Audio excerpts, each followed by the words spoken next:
Hey everybody, and welcome to another YouTube Live Q&A session. This is Roberto Blake of RobertoBlake.com, helping you create something awesome today. So, I hope you guys are doing great. It is Friday. It is, what, October 20th? Is that what today's date is? I have no idea. I can't keep track of days. Anyway, today we're going to be talking about YouTube demonetization. I'm going to definitely bring up the Casey Neistat, Jimmy Kimmel situation around YouTube demonetization. We're going to talk about whether the demonetization is fair or not, whether YouTube is doing everything they can for the creative community. And I bring this up because a lot of people have been talking about this, but specifically Casey Neistat himself made a video bringing this up, and Philip Defranco did a video as well. And I thought they brought up valid points in both of these videos, but I wanted to have a conversation directly with the YouTube community about this, and I also wanted to add some nuance and context. For those of you not familiar with the situation, Casey Neistat made a video that was about helping victims of the incident in Las Vegas. It was a completely selfless and charitable act, and he was directing people to a GoFundMe that raised over $250,000 for the victims.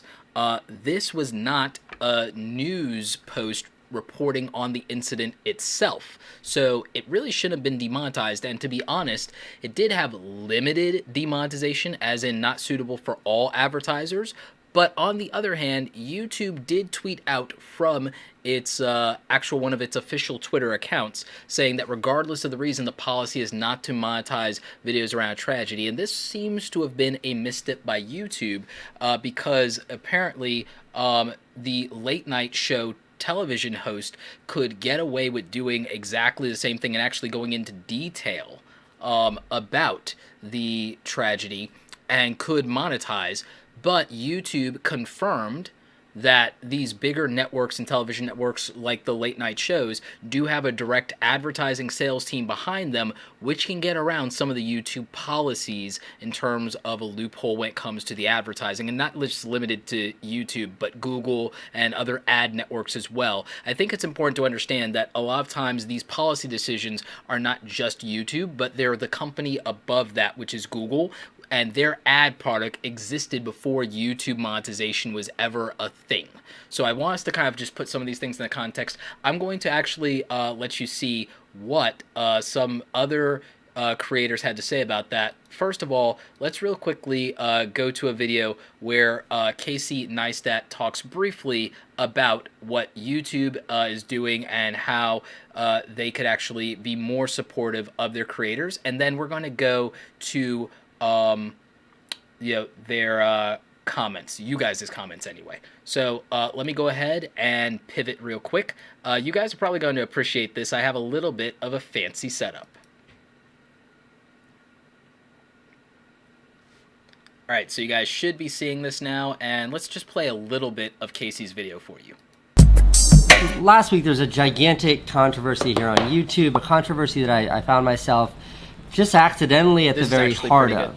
It had to do with demonetization and hypocrisy and unfair treatment of one channel over another. Mainstream media got it wrong, by the way. And in the end, I think YouTube might actually be changing policy because of the uproar. If you don't know what I'm talking about, I will link Phil Defranco's video on the subject below. Phil does an absolutely fantastic job of explaining the circumstances around that controversy.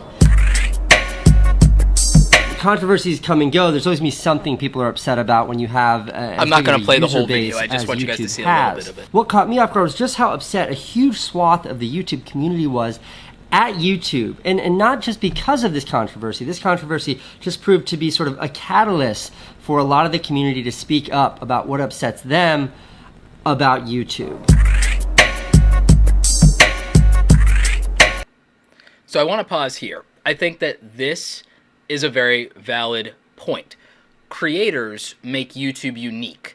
Television and other platforms could just host the late night shows and they could do that, and that's fine. But what makes YouTube unique is that it's not television, that you have homegrown creators like Philip Defranco, like Casey Neistat, among others. And so when YouTube doesn't necessarily back us over corporate interest in entities like the larger media companies, it's concerning because as creators, do we still have a place on this platform? Are we still what drives the platform? Or is it just going to be television? Is it just going to be Netflix? I think that's a valid concern that many creators have. And so I'm glad that in his video, Casey brought this up, and he brought up other points as well, because the demonetization policy is not equal across the board. Again, I went into a very detailed live stream where I brought up the AdSense policy and YouTube's policies and the things that are clear if you dig for them and how to find them, and the things that are a little bit more vague or innocuous. And we went over that for like an hour on one of my previous live streams. And I think there are a lot of people who are still confused about the policies and what you can and can't do and what's appropriate, what's not suitable. And it's very difficult. So the question then becomes, beyond complaining and crying for change, which I'm not conflating crying for change with whining, I'm saying crying out, to make a point here. What can we do? What would make things better? Casey proposed some solutions, and by the way, I'm linking to the full video from Casey and Phil. I will reference them and play small samples of them throughout this live stream, but I'm going to mostly comment with you guys, go back and forth, interject some of my thoughts as well, talk about the actual policies, and excuse me, hope I'm not getting sick, and I want to really dig into some potential solutions that we can do, because I want YouTube to be successful for creators like all of you who are watching.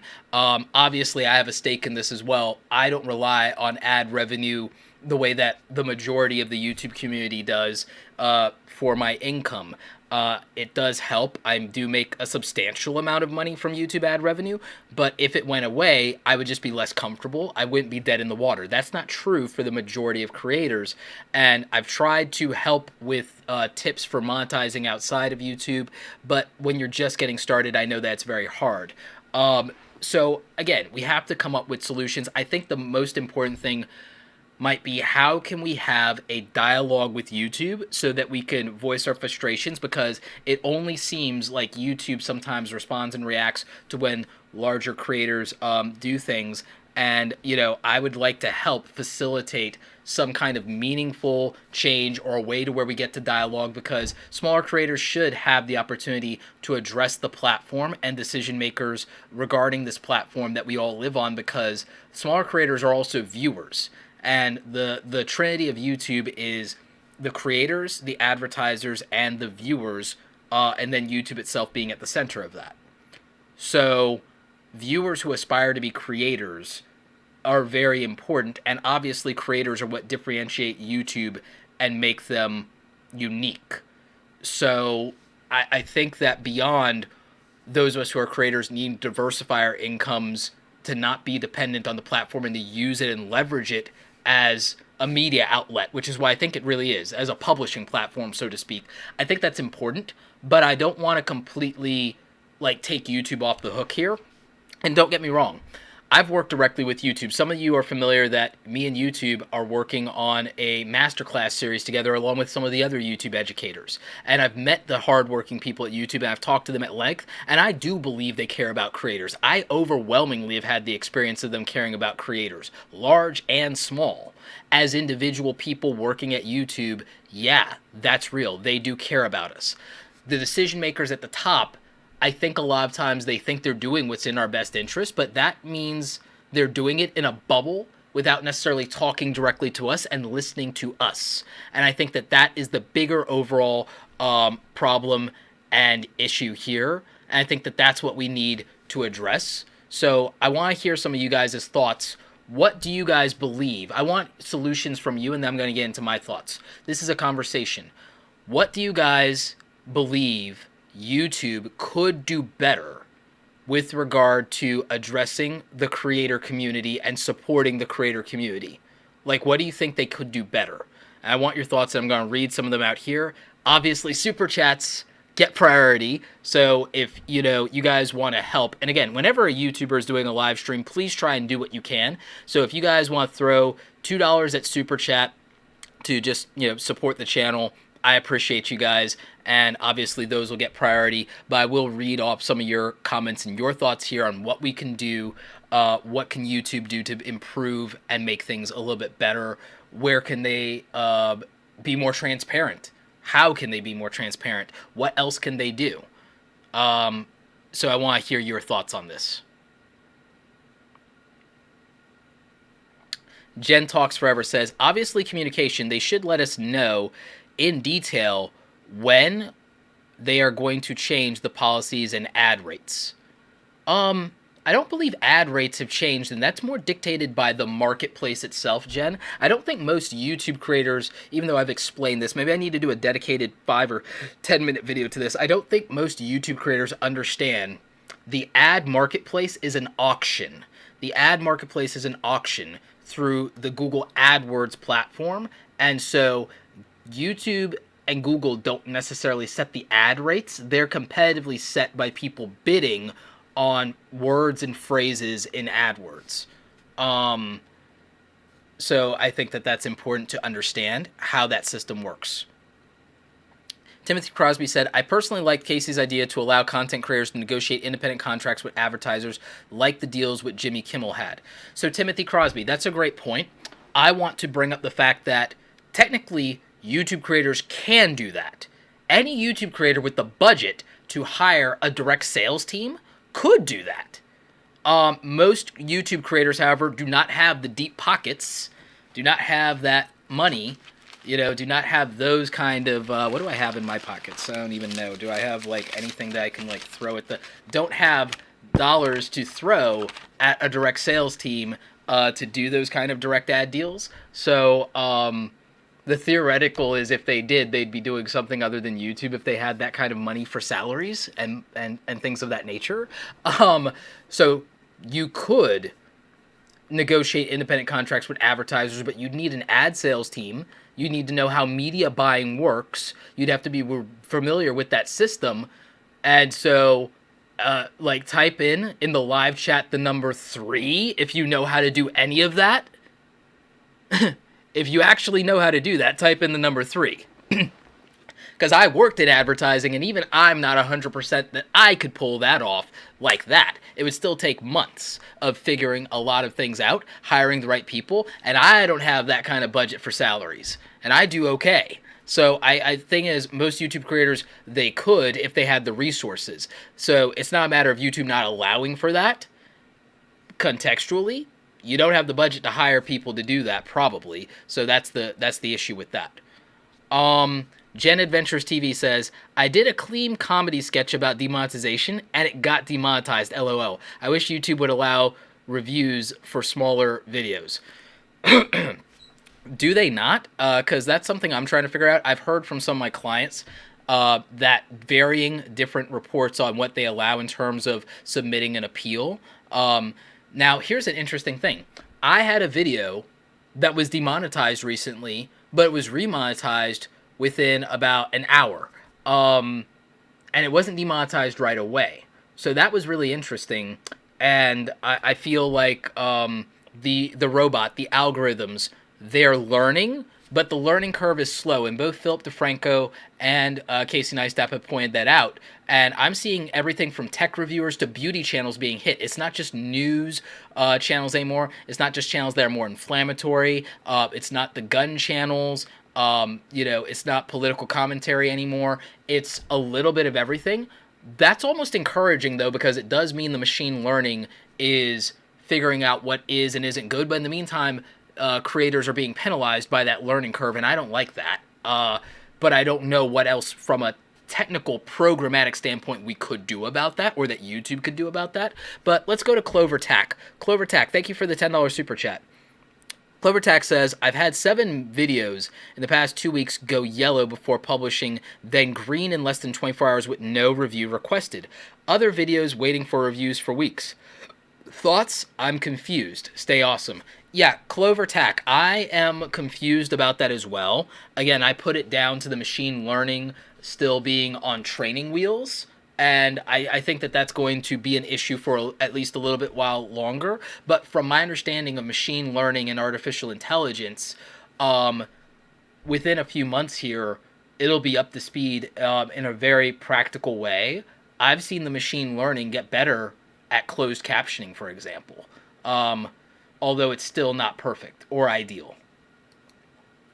Fun with the Bugs, $5 in Super Chat. Just wanted to say thanks for your work. Thank you, Fun with the Bugs. That's super appreciated. Thank you for the Super Chat. So, yeah, we have a lot of things going on. And, again, some of it's not a policy issue. Some of it is that the machine learning is an imperfect system, and YouTube's always been an imperfect system.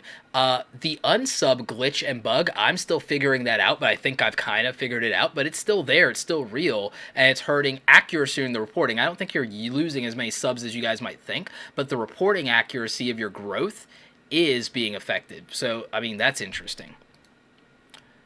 All right, WGBS Podcast, $20 Super Chat. Big money! So, as someone who isn't monetizing videos yet, I think the best thing for new creators to do is to begin diversifying broadcast platforms, Twitch, vids, etc., sooner rather than later. YouTube is moving into a corporate direction. So, WGBS Podcast, I would make the argument YouTube's always been corporate in nature because it was bought and acquired by Google in 2006. They got the Google money early. They launched in February 2005. A lot of creators forget that. And YouTube monetization only opened up for all of us about 4 years ago. In 2013 is when the partner program opened up to everyone. So modern YouTube is relatively young. Modern YouTube and most of your favorite creators that benefited and became YouTube millionaires, that was all after 2013. So this is a relatively young era, and they've been trying to figure out and get it right. And advertisers weren't serious about YouTube prior to 2013. I would argue advertisers weren't serious about YouTube until 2015. It's still a thing. So let's take another super chat.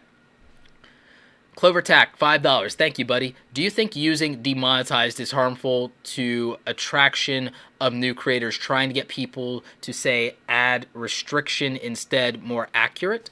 Possibly. But I don't think it will deter new creators. I think that YouTube is too sexy.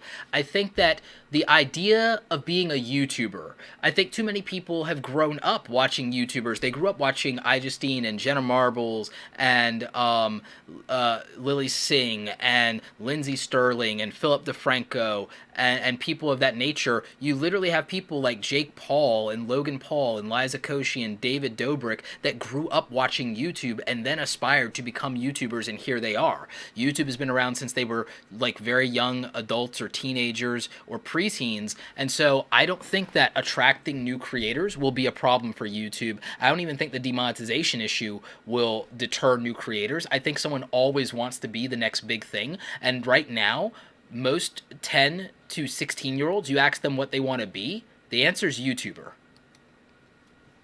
Andreas Kalt, just wanted to send a big thank you for all of your work and inspiration.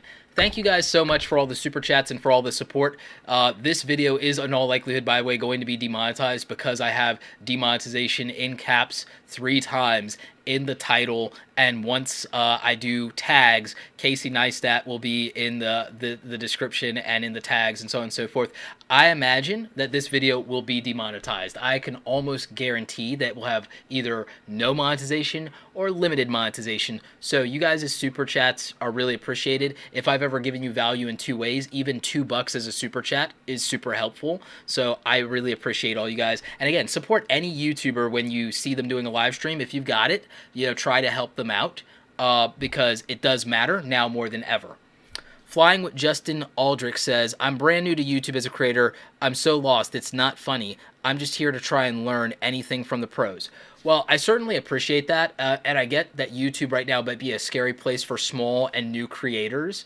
And again, I really think that there needs to be more open dialogue. One of the solutions that I've been thinking of is YouTube town halls. I really believe in the concept of YouTube town halls. I would like, whether it's Susan or anyone else in the executive leadership team, to be present for a live chat with the community. Just use YouTube Live as a platform, but I would like it moderated by either YouTube educators or creators that have a pulse on the community, like Casey Neistat, like Philip Defranco, and others, who really do speak out on these issues when these things happen. And then some of us other mid-tier creators at the silver play button level.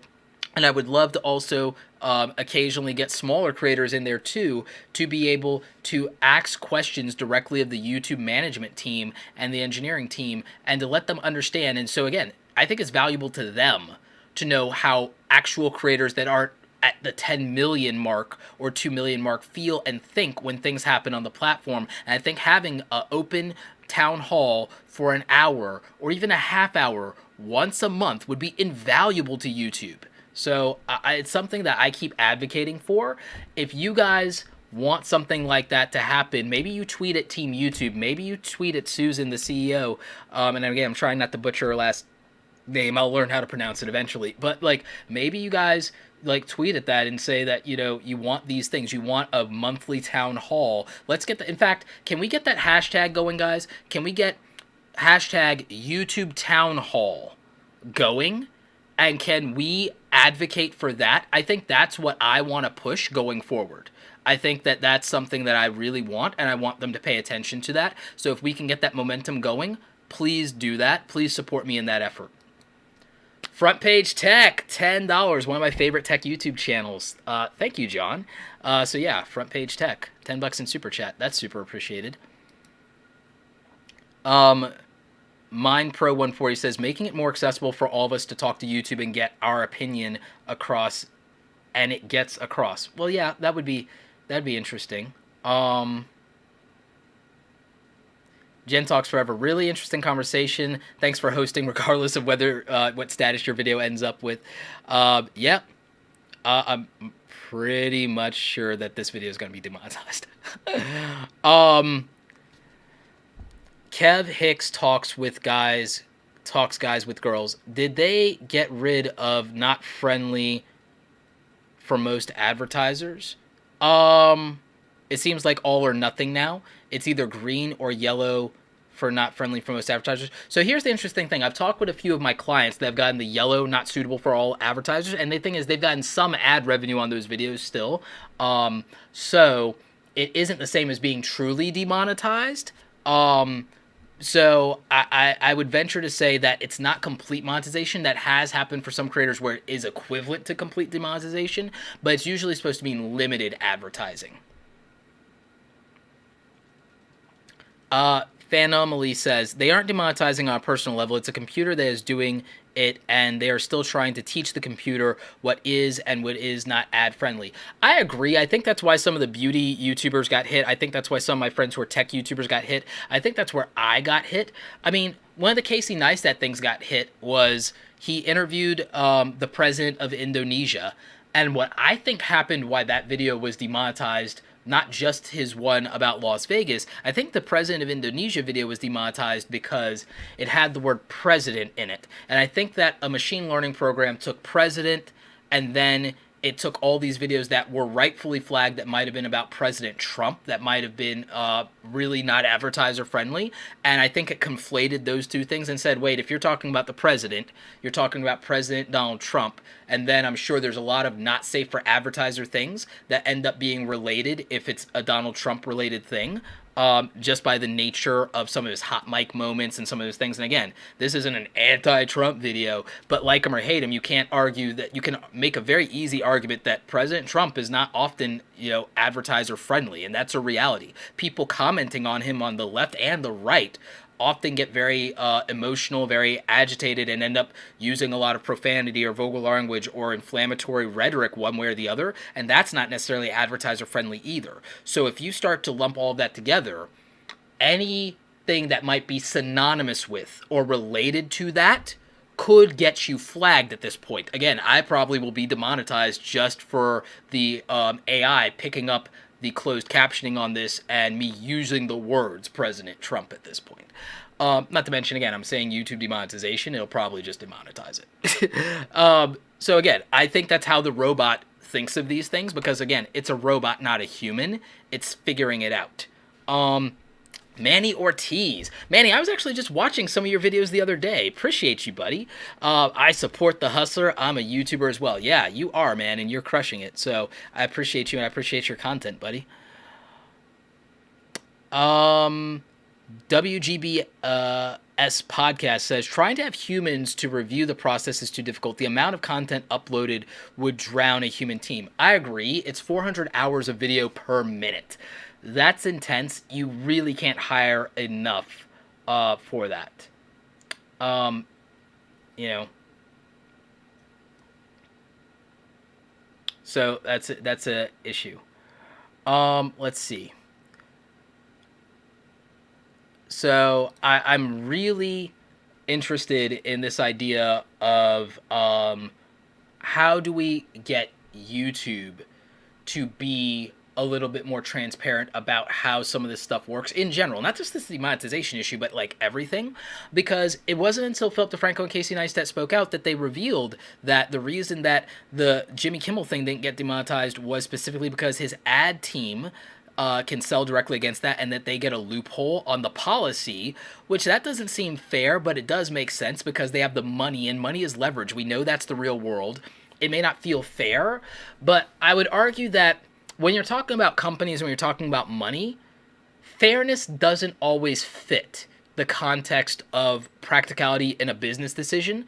A primary example would be in anything in the real world where I have more money to play with than you do, I'm going to be giving an advantage. And that may not feel fair because maybe you're better at this thing than me or that thing at me, but I have a resource to leverage in the form of money. So it's not even, but is it truly unfair? And so that's where it's difficult for me, is because I think like a businessman, because I run a business.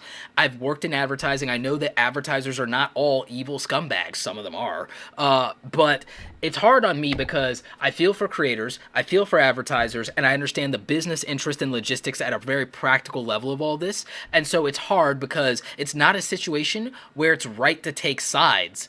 It's a very complicated issue.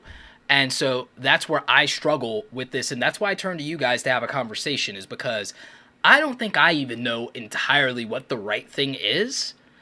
To be honest, if I was in charge of YouTube, there are things that I would do that some of you might think are draconian, and there are some things that I would do that some of you will absolutely love, like town halls, hashtag YouTube town hall.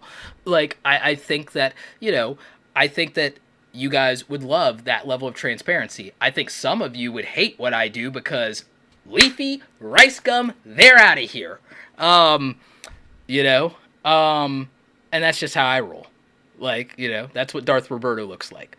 But on the other hand, I think that one of the things we really could do that I would like to see happen is if a video turns out to be wrongfully demonetized, I would like a way, and I don't know how we make this work, I would like a way to have partial recoup of revenue, like get some of that money back for the creator that they might have lost based on their estimated CPM.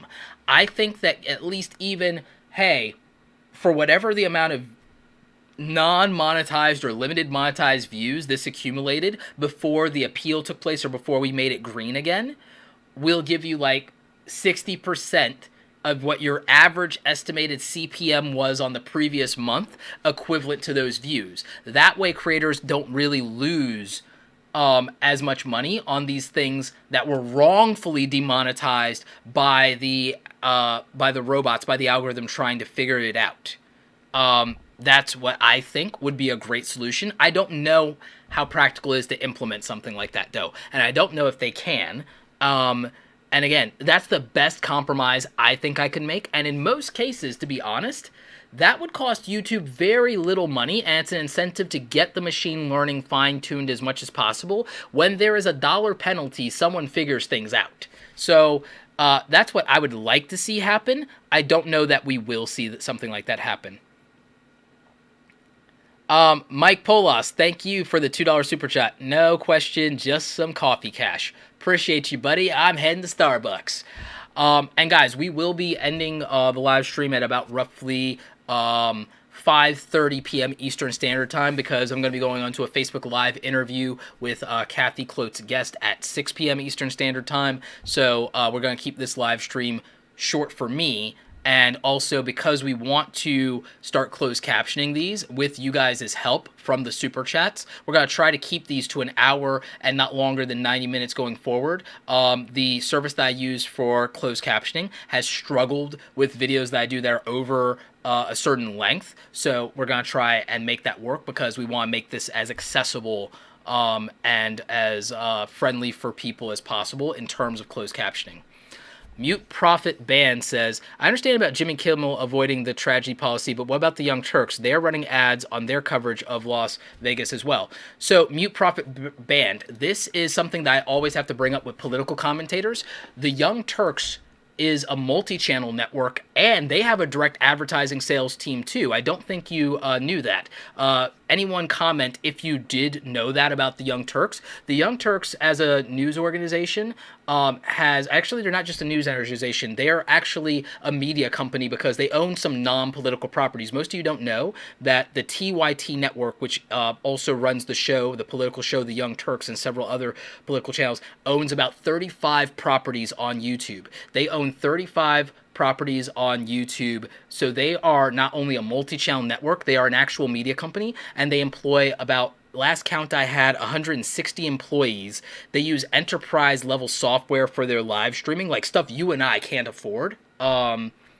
And they employ multiple editors and producers. They have a sales team, and I think their advertising sales team, I think, is 4 to 6 members, if I remember correctly, when I was doing my research. So they have a direct sales team that brokers their ad deals and their sponsor deals. So very similar to Jimmy Kimmel and the late night shows, they have a direct sales team to make ads, and that's why they avoid demonetization versus other commentators like, say, from the left, you have, the David Parkman Show? I think that's the name of it. I hope I'm not getting that name wrong. And then, what's his face? Steven Crowder. These people are operating small YouTube teams. They're still better than someone operating out of their home office or bedroom, but they do not have that kind of business model where they have over 100 employees and a direct sales team. They might have a marketing team, but a marketing team is different than a direct sales team. It's really important to differentiate sales and marketing. So when you have, like David Parkman, I think that's his name, from the left, and Steven Crowder from the right, they are not in the same position as the Young Turks and the TYT network because they're not a multi-channel network. Number one is an MCN. And then they don't have the employment staff and the sales team. So they're not equal just because they're covering the same content. Not all YouTube channels are equal. I'm in a position of advantage in terms of, for example, versus a new YouTuber starting out, I can afford quite a bit of tech, right? And again, this isn't me showing off. This is me making a point. I can afford to buy a lot of gadgets for my business and for my company and what I do, and not for my YouTube channel and personal brand. Not yet. I don't have a team. I have a team for Create Awesome Media for my consulting and for YouTube account management. That being said, I can afford things that other YouTubers can't, like Wirecast, for example. Casey Neistat and Defranco, they're in similar positions. It would be false equivalency for me to say that I'm the same as many of you, because it wouldn't be respecting limitations that you might have. So we can't say that all YouTube channels are equal or in a position of being equal, and the platform can't always make us equal if we have more resources to deploy. I might be able to run ads. Ty Lopez runs ads. I can't afford to run the ads that Ty Lopez runs, but I could run ads and I could grow my channel. I could run ads in Facebook and YouTube. I could set a $2,000 a month advertising budget, and it wouldn't be soul crushing for me to do something like that if I felt that I could make 10x my money back, right? But, or even 5x my money back. But the majority of YouTube creators can't do something like that. So that's not a platform giving me an unfair advantage. That's me actually having an advantage based on resources and based on my economic situation, right? So when we say, well, why doesn't YouTube let other people do direct deals and sales with advertisers? You could, if you were in the position, meaning you had the network contacts, you had the resources, you had the ability to pitch, or you had a sales team to do it for you, or you had the money to hire people to do that, you could compete with those larger media companies. A lot of YouTubers do exactly that, but if you're not in that position, you can't. So the platform in some ways can't create meritocracy there, or a level of meritocracy that you would like there, because there's no way for them to give you more of that or put some kind of handicap in place. And even if they did, I would argue that that may not be fair, actually. Daniel Schiffer, great meeting you at Bufferfest. Been loving your content. Thank you so much, Daniel. Appreciate you. Bufferfest was amazing. I got to meet so many different creators from different backgrounds. So yeah, I hope that explains how Jimmy Kimmel, you said that you understood Jimmy Kimmel going around it. Young Turks, they're a smaller company, but they have that same level of advantage, but that's a hiring situation. Not to mention they were an early multi-channel network. Multi-channel networks have an advantage that individual YouTube creators don't have. Did you guys know that? Type in number 3 if you knew that multi-channel networks had an overwhelming advantage in their relationship versus individual content creators. Irish Pool Online, $2 thank you. You helped me get voted top 75 Irish YouTube of 2017. Oh, wow, that's pretty cool. So I guess I helped you grow the channel. Nice. So yeah. Kim here says, it would be amazing not to be penalized completely. Yeah, I agree. That's why I propose that as a potential solution. Again, I don't have all the answers, but I think if YouTube could give us a portion of the estimated CPM that we would have lost based on the views, if it was wrongfully demonetized and it gets appealed correctly, I think that would incentivize them, 1, to get the machine learning right, and 2, I think that would hurt creators less. And again, for the majority of creators, that would probably be less than $100. In terms of a decision, and from customer service standpoint, that makes a lot of sense. Bigger creators obviously would get more than that. So yeah.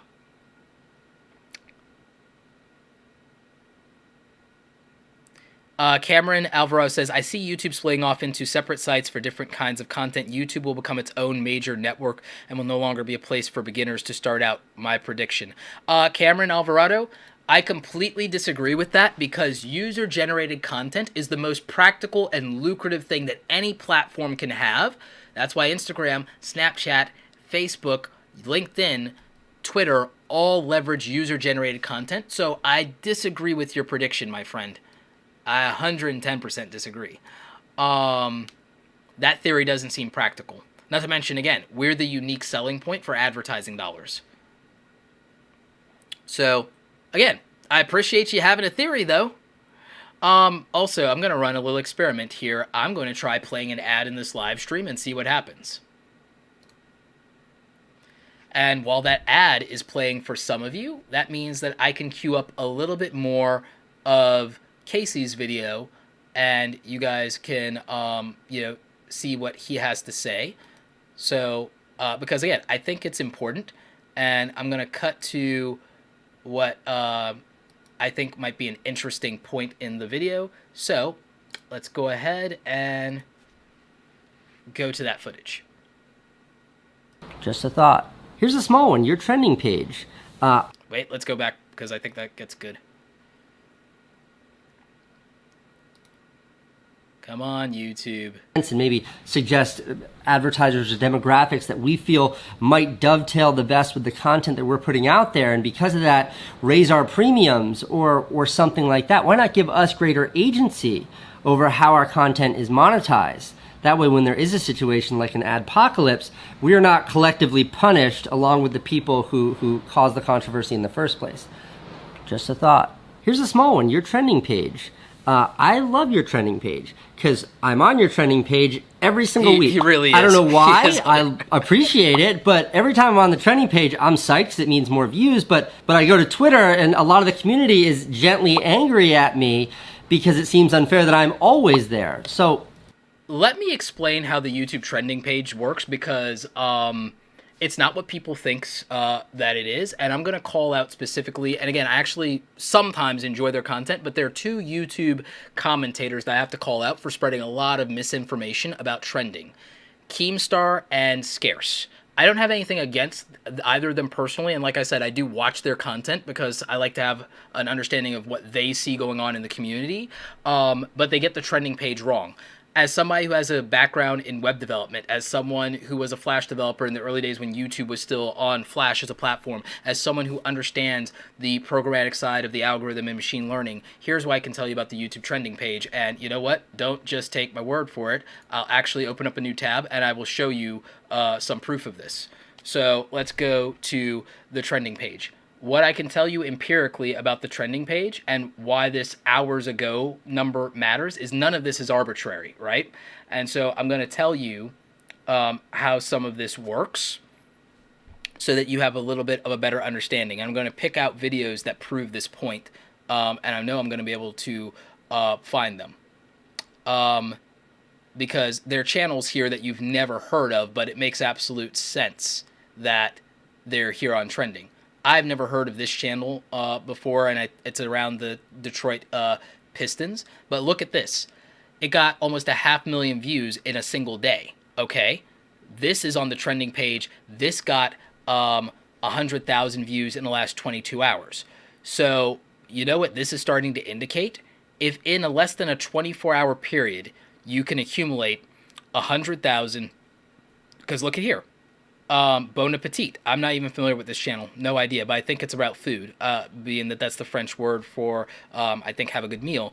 Look at this. 100,000 views in a day. Most of you ignore anything that isn't a million views when you're making these kind of comments, and a lot of the big creators do that as well, but I actually look at everything. And look at this. 500,000 views in a day, 100,000 in a day. So we know that it looks at the time. Look at this. In 8 hours, this got 40,000 views. My thesis has always been that if a video can get 50,000 to 100,000 views in the first hour, or 250,000 to 1 million views in the first 24 hours, it can be on the trending page, and then it gets put into a queue to say this qualifies to be on trending because it is actually trending. Because what is the trending page? It is what we are watching right now, what we are giving attention to, what is hot for us this hour, this day, this week. If we aren't driving traffic to something, it doesn't deserve to be on the trending page. Being on the trending page doesn't make you go viral. Look at the small creators from Creator on the Rise that get to be on the trending page without hitting the marks that I'm talking about. They don't go viral. They don't blow up. This channel is not going to get 1 million subscribers or even 50,000 subscribers just because it was on trending today. Trending doesn't make you go viral. Trending is an indicator that you are going viral or could go viral, or that at bare minimum, you are on what's people's mind right now. So it's obvious that if you can get in 24 hours 1 million views, you should be theoretically on trending. But if you can get at least 100,000 views in 24 hours, you qualify to be on trending. If you can get 50,000 views in your first hour of uploading a video, you qualify to be on trending. And so I'm going to do a whole separate video for like 5 or 10 minutes where I specifically explain the trending page as I understand it, and as YouTube even explains it in their thing on the YouTube Creator Academy, where, by the way, I do a masterclass on content strategy, the thing I'm YouTube certified in, content strategy. So it explains this, and you see the proof is in the pudding. You see channels here, again, channels I've never even heard of, that don't have necessarily 1 million. Look at this. Waterparks Blonde. I have no idea what this is, but in the last 7 hours, it got 11K views. So to me, it's about the view and watch time velocity. Because the thing is, I think it's more watch time than views, but we can't always see the watch time, so the best we have to go off of is views, and I can only do estimates and projections on views versus watch time, because I think the reality is that if it accumulates a certain amount of watch time, it could trigger that. I also think some of this will be tailored to me as an individual, because it knows I love Star Wars. It knows I love Star Wars. So some of it is tailored to me. It knows that, yeah, YouTube and the algorithm knows that I have a crush on Gabby Hanna from The Gabby Show, so it is giving me her music video because it knows I watch her stuff, and it got 2 million views in a day. So, oh, there's Jimmy Kimmel again. 250,000 views in a day. So, again, YouTube knows how we operate as individuals, and it also knows what's happening in periods and blocks of time, and so that's how it's doing that. So I think that I've shown you clearly a little bit how the trending page works. I'm going to go back to your super chat questions real quick, and then we'll hear from Philip Defranco and Casey. So let's go and see that super chat from John and Silva. Hey, love your channel, love the content, great advice. Thank you, John and Sylvia. Appreciate you guys. So, yeah, I mean, that's like my understanding of the trending page. It's entirely possible I could be wrong about that. But I think I've had a good track record so far. I think I've been proven historically correct more often than not. And again, Keemstar and Scarce spread a lot of misinformation about the trending page. Is it possible that some people are buying their way into the trending page? Maybe a little bit.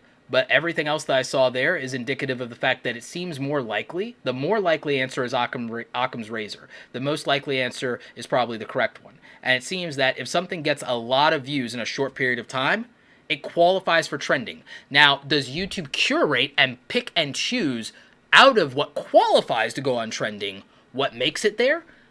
My answer is probably yes. I would if I were in charge of YouTube, so my answer is probably yes. So that's what I see, happening. And again, I'm entirely open to entertain the idea that I can be wrong. I doubt it, but it's possible.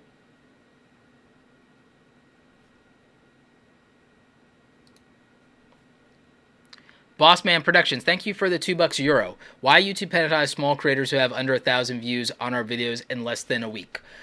Bossman, so it's... in many cases, if it's qualified for limited demonetization or outright demonetization, it's trying to qualify whether this might be something that is fake or not a real channel or something of that nature. And that's what they're using in terms of criteria.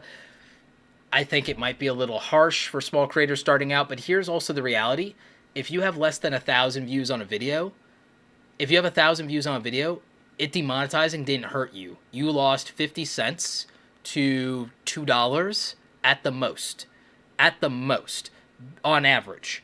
So it might seem like it hurts, but in reality, it doesn't hurt that much. And it's the same things with the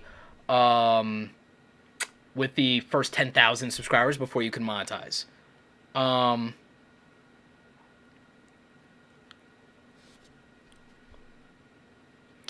Beanie Draws. Actually, I didn't pick it up from Alex Becker. I do watch him, but I don't watch his streams. I picked up type in the number 3 for, I think I got it from Gary V. I think I got it from Gary V, actually. Alex probably got it from Gary V, too.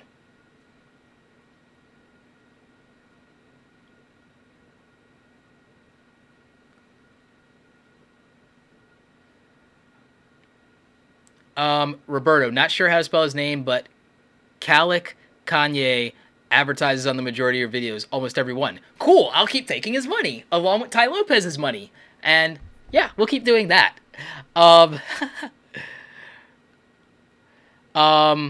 Kick-Ass Ninja 14, iDubbbz got 10 million views and wasn't trending. Actually, that is false and was falsely reported by the majority of YouTube news channels. iDubbbz, on his roast of, or rather it wasn't his roast, it was a content cop, it was a takedown piece. It was a very well orchestrated and creative takedown piece, actually, on Rice Gum, another creator I'd probably kick off the platform if I was in charge.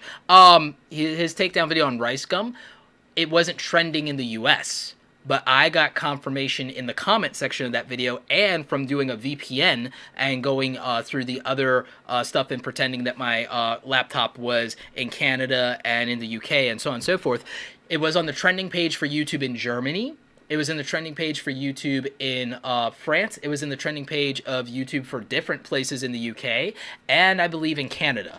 It just wasn't on trending in the US, and that was probably a decision that the US team probably made, and so I think that was the issue. And here's the honest truth. I actually like his content, and I love his content, Cops, because he goes after people that are mostly very toxic on the platform and probably cause the majority of the rest of us creators heartaches. But that being said, if it were my decision, I probably don't put him on trending either. Because in a way, trending outside of the community represents, if you will, in some cases, a catalog to the advertising world and the corporate interest, and we need that catalog to bring advertisers to this platform first so that all creators can get money, small and large.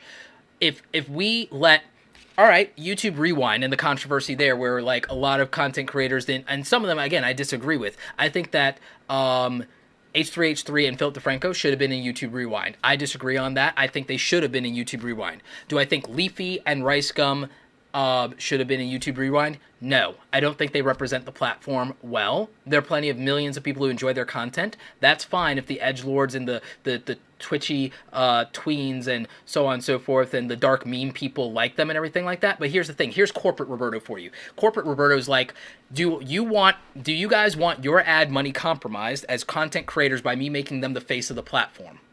Because we already got a lot of headaches with PewDiePie being the face of the platform in many cases. And again, I like Felix as a person. I don't like the caricature of PewDiePie nearly as much as I actually like Felix. I actually like his Photoshop tutorials the few times that he does them. I think that they're actually pretty cool. I'd actually like him to do a video editing tutorial on what his workflow is, because I think a lot of young creators would get better at video editing and better at Photoshop for their thumbnails if PewDiePie actually does more tutorials. So, Pewds, if you're watching, which I doubt you are, make more tutorials, because then the young creators in the community who look up to you will get better at making content. That being said, PewDiePie being the face of the platform, and whenever he makes a mistake or a goof and it gets the mainstream media riled up, it hits the platform, advertiser confidence goes down, all creators who are doing benign, innocent content lose out on some money opportunities. So do you really want iDubbbz and Rice Gum and Leafy to be the face of YouTube because they get so many views? I mean, we already are taking a little bit of a hit from PewDiePie and Jake Paul sometimes. Do you really want more of the same? Do you guys really want Adpocalypse 3.0? Because if we just open the floodgates and say, you know what, YouTube is a 110% free speech platform, have at it, Hoss. It's dead. Nobody makes any more money. Or well, let me rephrase that. The majority of creators don't. I'll be fine. So, you know what? If you really want it, we can have it, and nobody can make money unless they know how to build a real business, and I'll be just fine. I don't want that for you. So when YouTube goes, I think we know best, I kind of am like, yeah, probably do 90% of the time. That other 10%, we got to have a talk, and that's why hashtag YouTube Town Hall. We need town halls. We need to be able to tell them what is and what isn't working, how we feel about it, and let them make more informed decisions having the pulse of the community. And again, I want this moderated by people like Casey Neistat and Philip Defranco and Hank Green, and I also want the voice of small creators to be heard as well. So I want that. But YouTube ad revenue, understand, for all creators, is entirely predicated on advertisers feeling confident. If YouTube is not a safe place for advertisers, it will not be a profitable place for creators. Because ask anyone who was on YouTube prior to 2013 how hard it was to make money before the ad partner program opened up to everybody. There would be, most of the big creators you love today would not be around today if it was not for them being able to open up that ad partner program to everybody in 2013. And, you know what? If advertiser confidence goes down, we'll literally go back to the old days. And so advertisers are not a fan of some of the, we'll call it rogue content, and it's not always political in nature. Sometimes it's just things they find to be distasteful. And we can scream all we want that we as viewers don't associate your brand with this content that you're on, but they don't feel that way. They don't feel that way. And they have the money, and they're going to decide how to spend it. I mean, you would think that it should be a balanced relationship between viewers, creators, and advertisers, but it's not. Creators are at the bottom of this pyramid, because it's a reverse pyramid, it's a reverse Triforce, because if viewers don't watch our content, then we don't have anything, because we don't have people to support us either with buying merchandise or super chat or ad revenue or buying our products or services or going to our concerts or our speaking engagements. If we don't have viewers, then financially, YouTube isn't lucrative at all for us as creators. And it's also not lucrative for the advertisers if the viewers go away. So there has to be good content that will attract viewers and that viewers will want and that they will show up for. But at the exact same time, if we get all these views and we don't have any ads to run against them, then if you're not business savvy, you can't make it as a creator if you don't have those skills. I'm very fortunate. I'm very blessed to have skills that I worked majority of my life for, from the time I was a teenager through my young adulthood, and now I'm in my 30s, and YouTube goes away, I'm still a fantastic salesman. I'm still a marketer. I still have edited and produced over 1,000 videos, have mastered live streaming platforms, have a diversity of social media outlets with tens of thousands of followers there, a 10,000 plus email list newsletter, and I'm growing new ventures every single day. And I've also invested some of my YouTube money in startups. So I have an out and an exit if YouTube became untenable financially in terms of ad revenue. But in terms of that, we need the advertisers and we need the viewers. We as creators are the most vulnerable person in the equation because we depend on viewers and we depend on advertisers. Advertisers don't need individual creators. There's always another creator. Viewers, sometimes, you guys, viewers are fickle. Like, if it, like, they'll love you one day and they'll hate you the next. Like, they'll watch one video and then never watch you again and hit subscribe and call that supporting you. And that's just the way it is. So creators have to step their game up to be independent. To be independent means to be independent financially. To be independent means to build your personal brand and not rely on a single platform for anything. You can't rely ultimately on anyone but yourself and a handful of people, whether that's your 200 people or your 200,000 people that have your back, and that's it.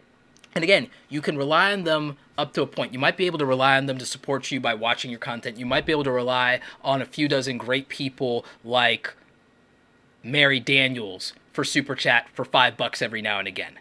So, at the end of the day, there are over 250,000 of you who have subscribed to the channel, and I appreciate each and every one of you. But can you imagine how much flexibility I would have and how much independence I would have if every single one of you who hit subscribe had ever, decided to contribute $1 or $2 ever? Imagine that. I would be completely independent. I could take ads off tomorrow entirely and not give it a second thought. But again, I am not subsidizing and going off of you guys and use support for everything or even the majority of things. For me, I reinvest majority of the money that comes from Super Chat and that comes from YouTube ad revenue back into the channel and the content for you guys, whether that's in the form of hardware and equipment purchases, whether it's the closed captioning of the videos, which I try to do for almost every single video, including my speaking engagements. And in 2018, I'm going to be spending $1,800 a month to outsource all of my editing so that I can produce more content. That's how serious I am.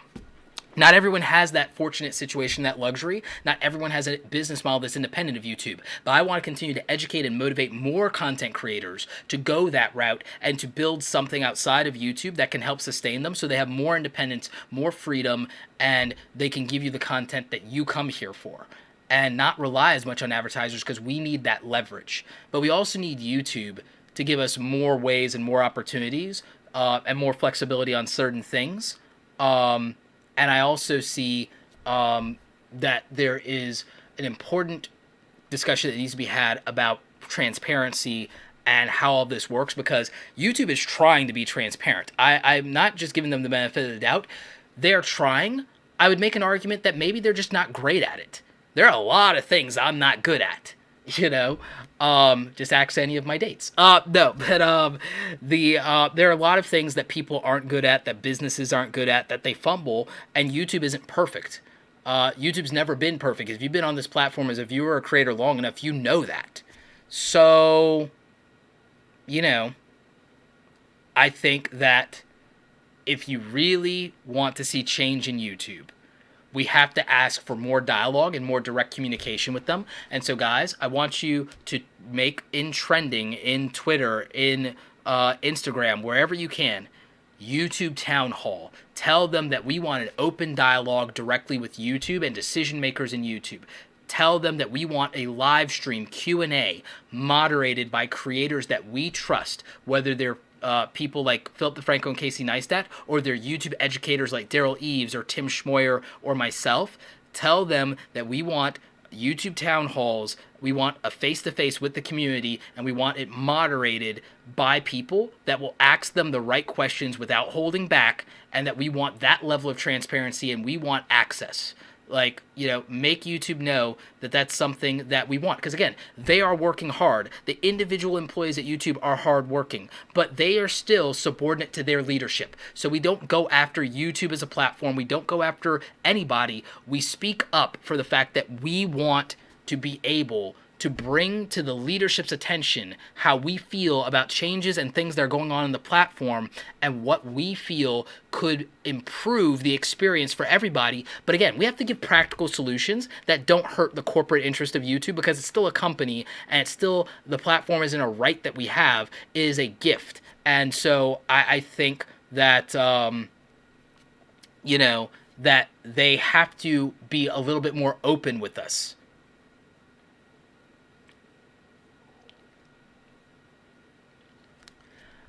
Adam, you're saying, Roberto, you have this wrong. Trending page is staff picks. They admit this several times on their YouTube channel. It's not the algorithm behind it. It's people from YouTube picking the videos. Adam, you missed what I said. I said it's both. You can't, if you worked at YouTube, there's 400 videos uploaded, 400 hours of video content uploaded every minute. You think YouTube just goes, this is trending, I like this is trendy. You think that there are people that are on payroll just to do that, to pick it out of the 400 hours of content? No. There is an algorithm that qualifies, hey, this is trending, do you want to put it on the trending page or not? And then the staff picks it. That's what I said the entire time. So, that's what I said.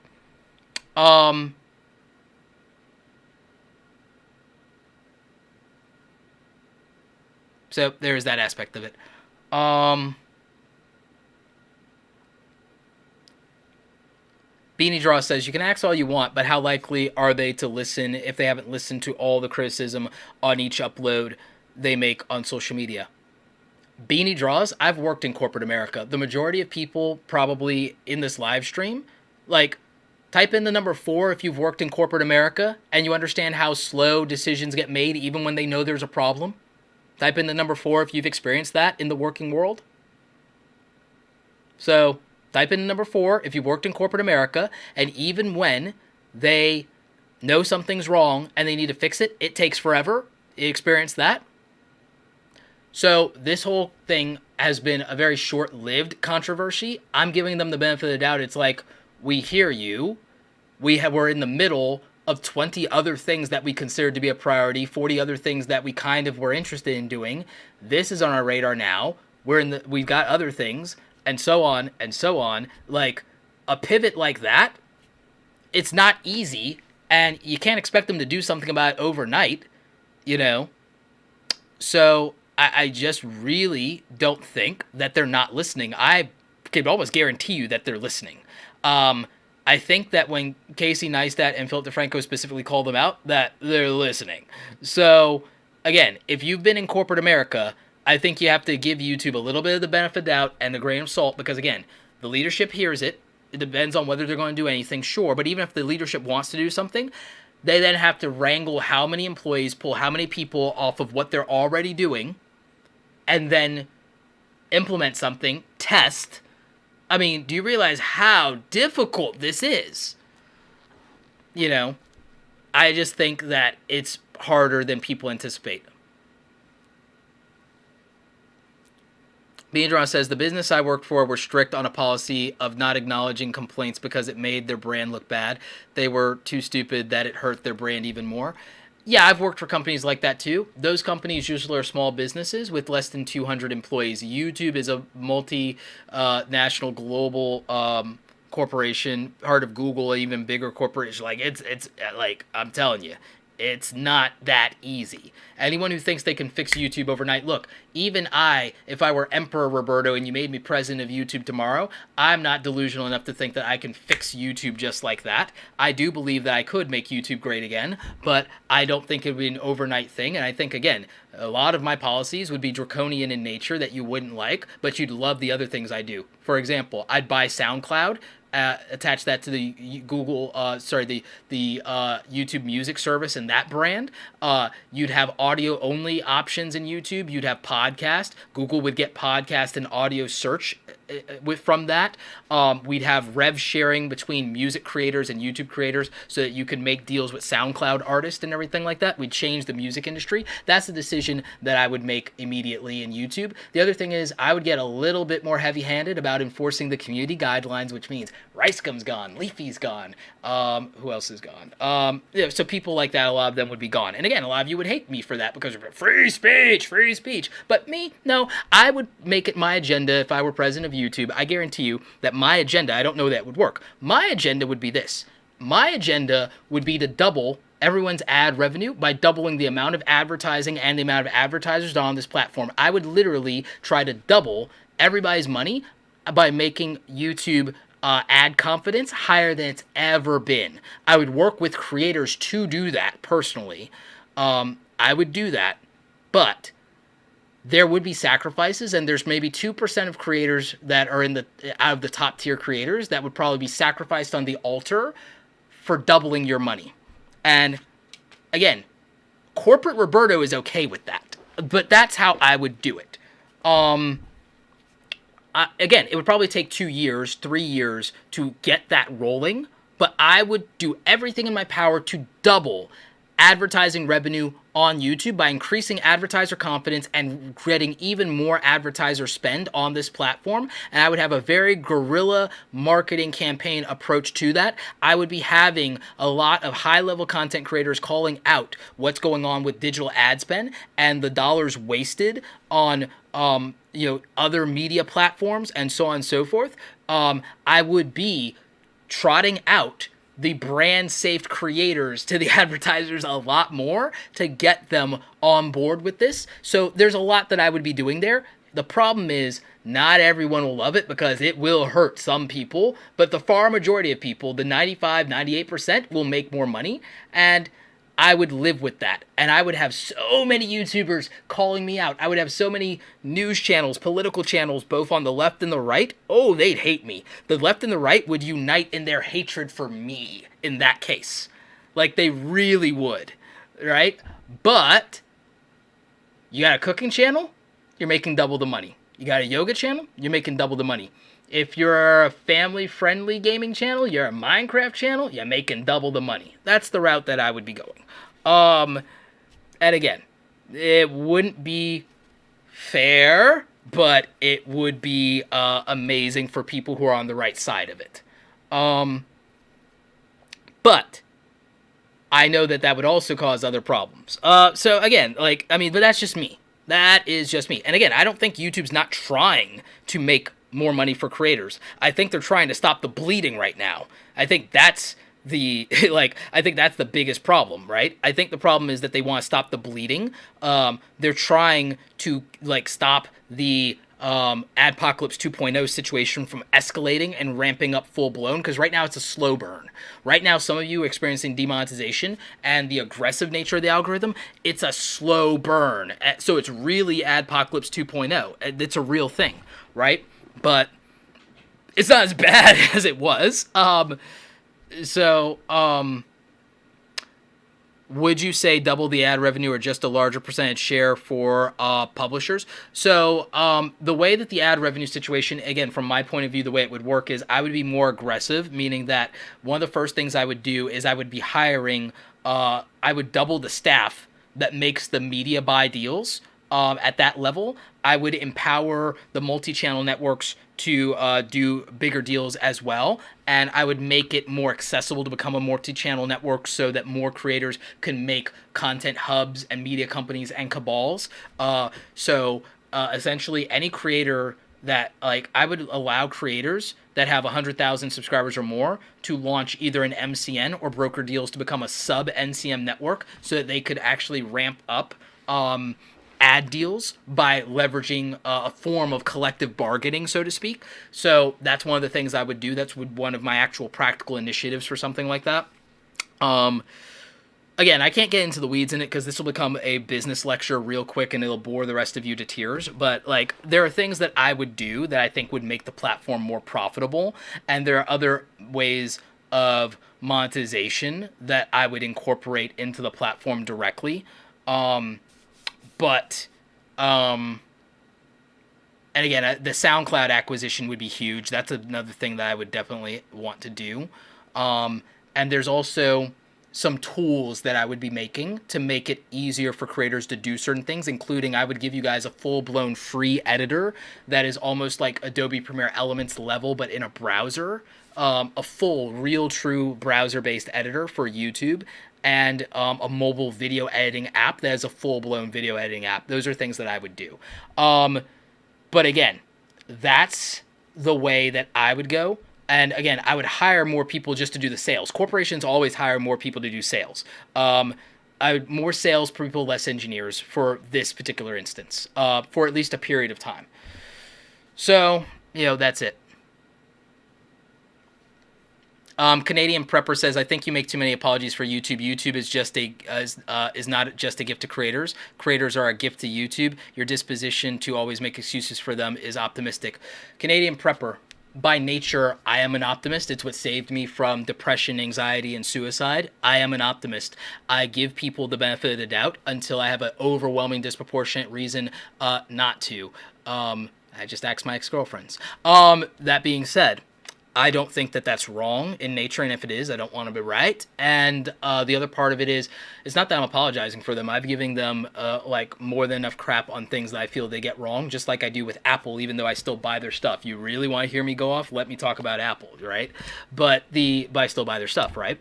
So the thing with it is that the reason is I'm proactive. I want solutions. Just crying or whining or yelling or screaming accomplishes nothing. I want them to get it right. And I want it to be right. And here's the thing. You say that, like, creators are a gift to YouTube. Arguably, at this point, like, the reality is, yeah, we make YouTube special. But here's the thing. Don't get it twisted. We need YouTube as individual creators. Collectively, yeah, we have power. Individually, we're completely powerless when we talk about the advertisers, the platforms. Individually, we're powerless even when it comes to our own audience and our own viewers if they decide to turn us off. So, don't get it twisted. Out of everyone, creators have the least power in the equation. They do. We do. We have the least power in the equation. Don't be naive. YouTube has Google money for days. They have a practically bottomless budget. Advertisers clearly have power and leverage because they pay the bills, they keep the lights on. And viewers are the only reason any of us are relevant. Don't get it twisted. Creators are the most expendable part of the YouTube equation. We always have been. Do I love that? No. Am I like, yeah, we're expendable? No, I'm a creator too. Here's the thing. I'm a realist as much as I'm an optimist. And that's why I made sure that I have an income that is independent of YouTube ad revenue. Is because I'm a realist. It's the same reason Casey and Philip did. Like, be real. Like, because here's the thing. You want to know who's got this figured out as creators? Instagrammers and Snapchatters got this figured out because they never had ad revenue to begin with. They know their bread is buttered on sponsor deals and support from their community. And so they have figured out something special that YouTube creators need to come and bring it at the level that Snapchatters and Instagrammers are bringing it when it comes to business development. I am 110% for real about that. Luxury card store. The only time corporate America moves quickly is when they have large fines levied against them by a government watchdog while simultaneously being dragged through the mud by the media. Yup. Or they move quickly when the servers are literally on fire. I've personally experienced that. They will move quickly if the servers are on fire. And that's a real thing.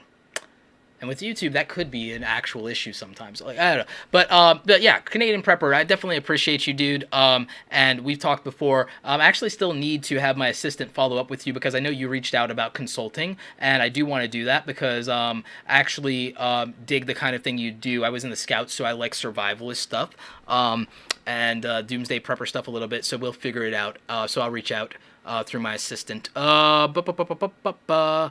Let's see. RNA Music. Hey, Roberto. Been going for 7 years now. Just hit 5,000 subs, 1.6 million views. Seems like slow growth to me. Any advice for someone who's been at it a while? Crush it on thumbnails and SEO, my friend. That's how I did it in 4 years to get to 250,000 subscribers and 17 million views. Yeah, something like that. Is thumbnails and SEO. That was my overwhelming advantage. You get thumbnails and SEO down. That will be the answer. Don't I have a Facebook live stream to get at? Yes, in 12 minutes, so I'll cut this short pretty quick. So we'll move to some of the wrap-up phase here. So, yeah. Fiberific says, I'm hoping the Internet Creators Guild can help with some of the power differential. Yes, I agree, because the Internet Creators Guild started by Hank Green and many others, which I'm also a part of. I'm an early adopter to that. I'm going to try to be more vocal in that community since I'm there. And really get the conversation going. The Slack channel's been dead for a while. I'm bringing it back, ladies and gentlemen. Single-handedly, if I have to.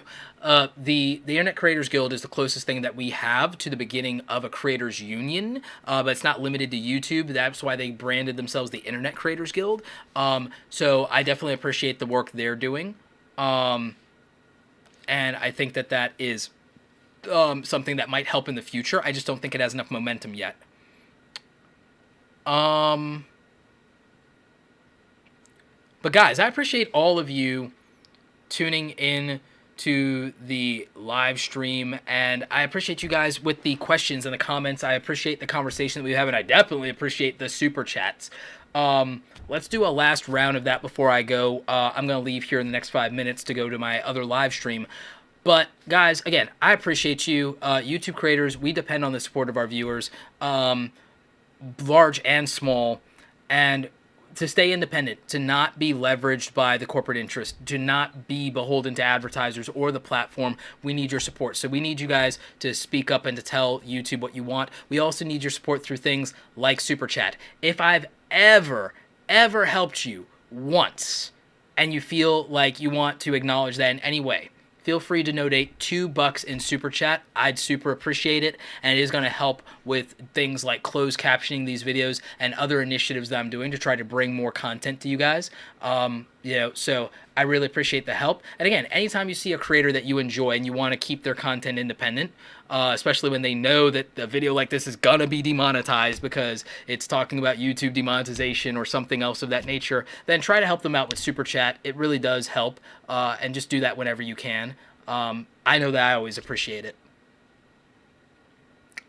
Okay, so if we want to follow up on this, how, when, and where. I'm glad you asked the Crazy Calendar lady. There are some links down in the description below to help you out with that, so you can follow up on the issue, including videos from Philip Defranco and Casey Neistat. In fact, let's really quickly, before I go, play a little bit of this video from Philip Defranco, just to drive the issue home a little bit. Casey Neistat out the window. He's just a creator. He makes a video on October 2nd called Let's Help the Victims of the Las Vegas Attack. And in this video, he's not showcasing the tragedy, posting videos or pictures from it. He simply says, let's raise money to help those affected by this. And he links to a GoFundMe. A GoFundMe that yesterday I saw passed over $250,000 raised. And in that video, he also adds, any AdSense I make from this video, we're also going to donate it as well. But unfortunately, what ends up happening is Casey's video is demonetized. Now, what YouTube will say is, we didn't fully demonetize it. That's the yellow dollar sign. As you see, it's just not suitable for most advertisers. But if you've ever been hit with this, you know it's essentially demonetized. And so Casey tweets out, literally a video about charity where I state all AdSense is going to that charity. YouTube says not suitable for advertisers. Now at this point you could just say, hey Casey Neistat, request a review, hit that little button. Maybe you got accidentally dinged, let's give YouTube the benefit of the doubt. Unfortunately, one of YouTube's verified Twitter accounts tweets at him, we love what you're doing to help, but no matter the intent, our policy is to not run ads on videos about tragedies. Which my response is, while I don't think that should be attributed to the Casey Neistat video where he's just trying to help, he's not profiting.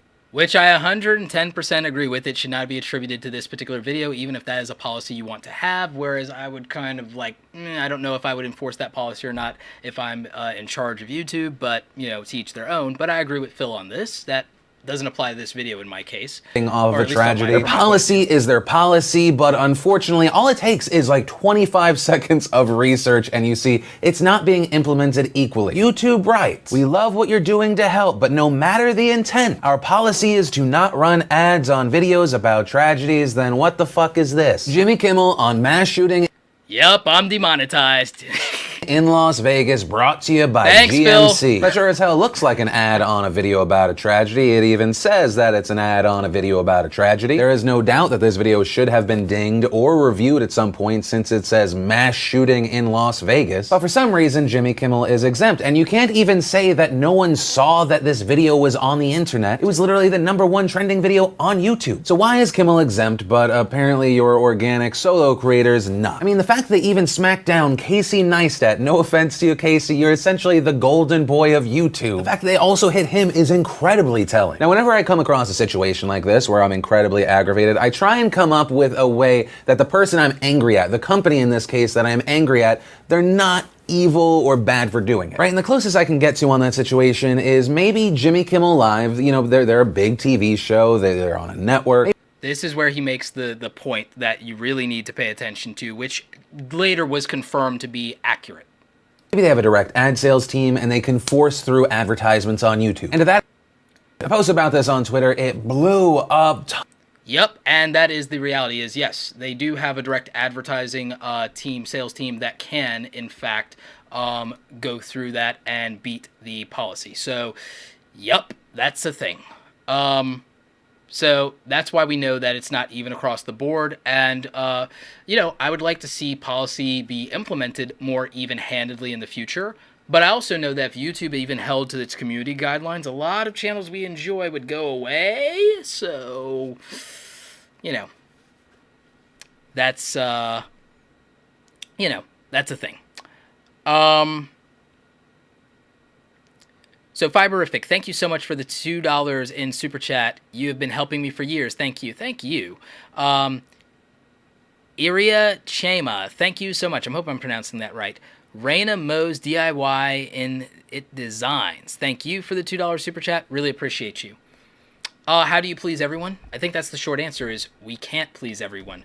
Someone says, so money is power? That's always been universally true, and I don't know that I want to overturn that rule. Money is power, knowledge is power, power is power. Game of Thrones, ladies and gentlemen. No, I don't know. What do we do? What do we do? Like I said, I just think, like that we need to do something. Malevolent Elephant says, these guys are millionaires. Why are they complaining about one video? I'm glad you asked. They are complaining because this is a case of, what they're pointing out is that there's hypocrisy with regard to policy. That policy is not being implemented across the board. That's why it's important, because that matters to all creators. It doesn't matter if they're millionaires. That's not the point. You're trying to do something charitable. You want to donate the ad revenue to a charity, and then you're told demonetized. So that's one thing. But then also it's, oh, well, this because of this policy. But then that policy doesn't apply to everybody. Here is someone who's not even an actual real YouTuber. You can't tell me that Jimmy Kimmel's a real YouTuber, and so, it doesn't apply to him, right? But it applies to the rest of us who are real YouTubers, regardless of what your subscriber count is, regardless of how much money you make. So I would say, That's why it matters. And the thing is, Philip DeFranco and Casey Neistat speak up for smaller creators, because the thing is, if this can happen to them with their status in the platform, it can happen to any creator that's not as financially insulated from the situation. So they're complaining because they have a platform, they have a megaphone to give voice to this, and they're doing that on the behalf of all creators. And it's to get answers, because small creators can make videos all they want, but is the YouTube team going to pay attention to that? We know that the YouTube team pays attention when Casey and Phil say something, to some extent even when I say something. So those of us who have a different situation, we're doing what we can, because just like all of you, we started at 0 too. This is our platform just as much as yours. This is our home, and we want to make sure the ship is being run right, or as fairly or as practically as possible. We want YouTube to be a success. We want more people to have opportunity. If YouTube goes away, I'm fine. Phil and Casey are certainly fine. But there are a lot of people who won't be immediately fine. And so what about them? And a lot of those people are friends of ours. So why are we talking about this when it affects us less? Why am I talking about it when I've only had one video out of, two videos. I've only had 2 videos, maybe 3, out of an entire inventory of 1,200 videos demonetized ever, because it matters. That's why. So, all 4 Reborns, $10 super chat. Thanks as always. Thank you. The Crazy Calendar Lady, $2 super chat. Thank you. Pez Liz, Canadian, $5 super chat. Thank you. Every live stream Chris does is NFA ASAP. It's fun. Nice. Yep. So, guys, I've got another live stream to jump on in 2 minutes. So, I appreciate you guys tuning in. Thank you so much for watching. Like this video if you like it. Don't forget to subscribe. Check out the other stuff. Thank you for all of the super chat donations. I really appreciate you guys. And don't forget, there are links in the description down below covering this issue. So make sure you're checking that out. Check out the full video from Casey Neistat. Check out the full video from Philip DeFranco. And remember, get YouTube Town Hall. YouTube Town Hall. Get that trending in Twitter. Tweet that at YouTube team. Tweet that at the CEO. Tweet that at whoever. Tell them we want to be able to have a direct dialogue with YouTube. As always, you guys, thanks so much for watching. And don't forget, go out there and create something awesome today. Take care.